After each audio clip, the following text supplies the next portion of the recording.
মুগ্ধের মা অন্য যতগুলা শিশু থেকে শুরু করে শিক্ষার্থী থেকে শুরু করে মরে গেলে এই বেদনা বুঝবে। আমার 6টা সন্তানকে ওখানে দিবি অনশনে আছে, তাদেরটা কে বুঝবে? বুলেট আপনি দেখেছেন বাবা মায়ের আত্মনা, অভিশাপ আসমান কাঁপে, আপনাদের কাঁপে না? তার কাঁপে না? অভিশাপের ভয় হয় না? বুকগুলা ঝাঁঝরা হয়ে গেছে আমার সন্তানদের। আবার বুলেট বলবেন, কি বলবেন? এগুলো অস্ত্রের মুখে দাঁড়িয়ে আছে। আমাদের পয়সায় কেনা বুলেটে আমাদের সন্তানকে আপনারা বুলেট ছুটছেন।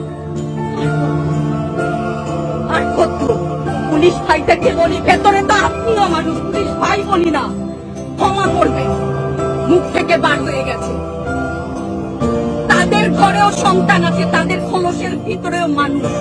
যারা এখনো ঘরে আছেন তারাও জানেন আর কতদিন ভয় পাবেন।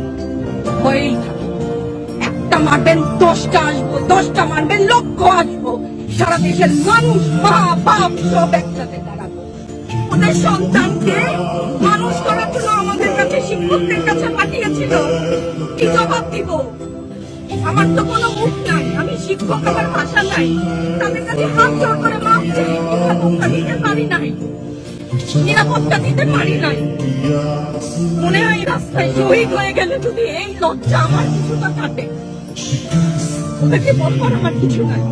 আমি হিজাব করি বলেন আমি হচ্ছে গিয়ে জঙ্গি, আরো বলেন না যারাই প্রতিবাদ করছে জঙ্গি। হ্যাঁ, 71-এর সময় জঙ্গি এক যদি চেহারা অমন হয়, 24-এর জঙ্গির চেহারা এরকম হবে না। দল করলেই কেন দল করেন, এটা স্বীকৃতি দিতে হবে, দল করলে অধিকারই তো চাচ্ছি, সাধারণ মানুষের অধিকার চাচ্ছি। কেন বারবার আমাদেরকে এই কথাটা শুনতে হয়? এই বিভাজনের সুযোগ তো তারা বারবার নিয়েছে। আবার কেন পিছু হটবা না, ভয় পাবা না। তোমাদের শিক্ষক আমরা লজ্জা পাই, তোমাদের থেকে শিখেছি।